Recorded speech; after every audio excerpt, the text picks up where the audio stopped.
5 Important Life Lessons from Jordan Peterson.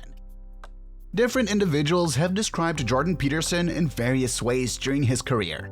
His reputation was not well received by the media. He was called a transphobic, a hypocrite, a mean white man, and more.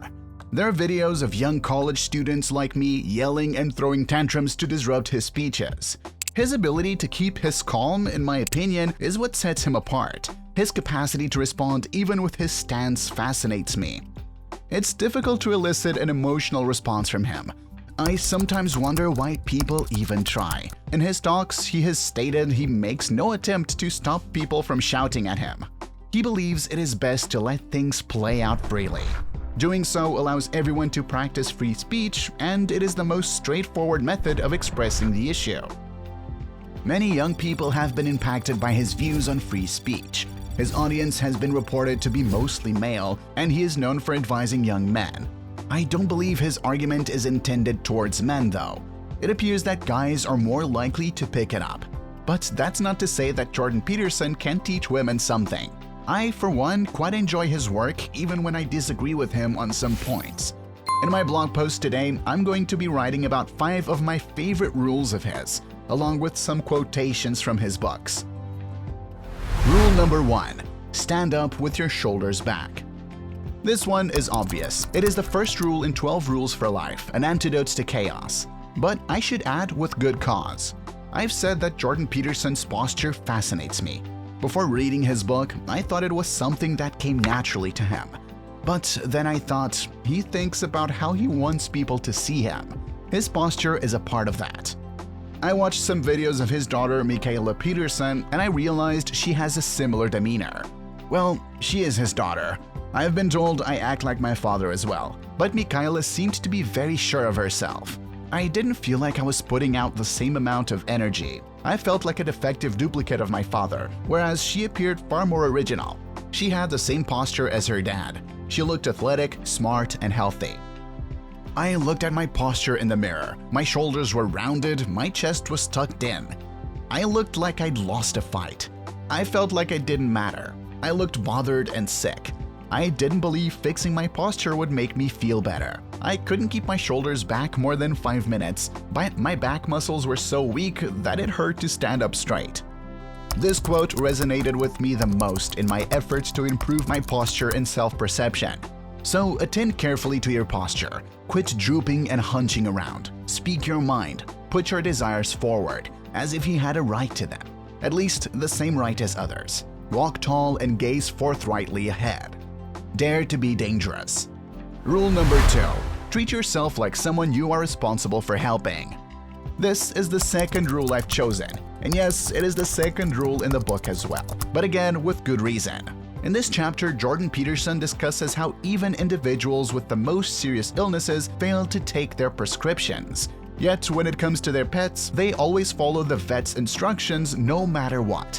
He says, "It is difficult to conclude anything from this set of facts except that people appear to love their dogs, cats, parrots, and birds, and maybe even their lizards, more than themselves. How horrible is that? How much shame must exist for something like that to be true?" This chapter was very meaningful to me since I understand how it feels. I have a kitty that I adore. I never forget to feed him, to change his water, or to give him love. When it comes to me though, I fail to perform every one of those things properly. Rule number 3. Befriend people who want the best for you.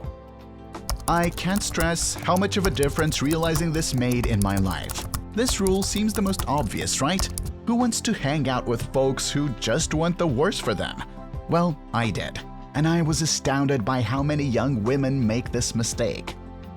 I always wanted to make a good impression on my friends because I am a highly agreeable person. I never wanted to make anyone feel bad or controlled. I tried to be cool with everything I received. To my friends, I was a fan, and to me, they were celebrities.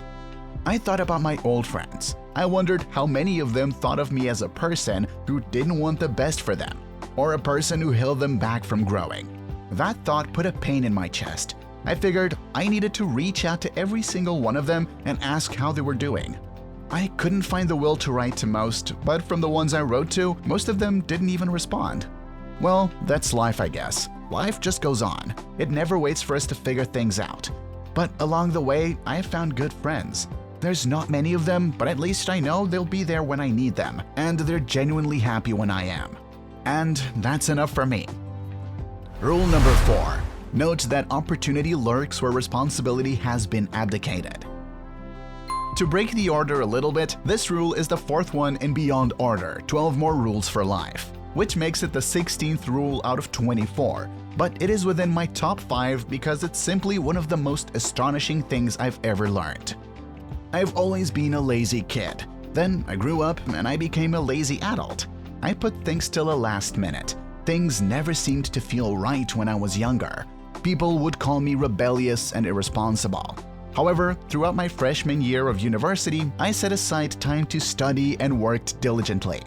I didn't try to fool my mother into thinking I was studying for the first time in my life. Instead, I sat down at my desk and worked as hard as I could. I worked out, cleaned my room, and made time for myself to accomplish the things I wanted to do. Everything just fell into place. I was content with myself and I was aware of what was going on around me. I didn't feel stupid or clueless. I never broke a sweat in class since I never forgot an assignment. I felt that I was strong. Before I did all these things, I was wondering when I would find happiness. Everybody seemed so cheerful, so happy to be alive. I wondered why I couldn't like life as much. I would get lost in my thoughts, refuse to even make my bed, because it just seemed like a useless task. Why make the bed if you sleep every day, right? I should also mention that my first year of university was not the happiest of my life. I used to get up at 5 a.m. to study mythology or history, and I hated having to sit at my desk that I never wanted to see again in my life. It would make me physically ill at times. I'd moan and groan. But then, the funniest thing happened. My mom told me to take a break. That was a first. It made me happy. It just lasted a fraction of a second, yet I remember it fondly. Even when the only version of myself she knew was a lazy koala, she believed in me. All that because I decided to take responsibility. I've listened to many YouTube videos Jordan Peterson published, so I was aware of his views on the relationship between happiness and responsibility. This chapter, on the other hand, was truly unique. It appears that the meaning that most effectively sustains life is to be found in the adoption of responsibility. When people look back on what they have accomplished, they think if they are fortunate, well, I did that, and it was valuable. It was not easy, but it was worth it. It is a strange and paradoxical fact that there is a reciprocal relationship between the worth of something and the difficulty of accomplishing it. Imagine the following conversation. Do you want difficulty? No, I want ease. In your experience, has doing something easy been worthwhile? Well, no, not very often. Then perhaps you really want something difficult. I think that is the secret to the reason for being itself. Difficulty is necessary. It is for this reason that we voluntarily and happily place limitations on ourselves. Every time we play a game, for example, we accept a set of arbitrary restrictions. We narrow and limit ourselves and explore the possibilities thereby revealed. That is what makes the game, but does not work without the arbitrary rules. Rule number 5. Be grateful in spite of your suffering. This is the 24th rule, which is the final one. I felt right to finish our journey with the last rule because it is one of the most freeing ones. It really doesn't need more deliberation. To put it simply, no matter who you are suffering is a part of your life. And we, all of us, must learn to deal with our pain. Life gets worse when you focus on the worst.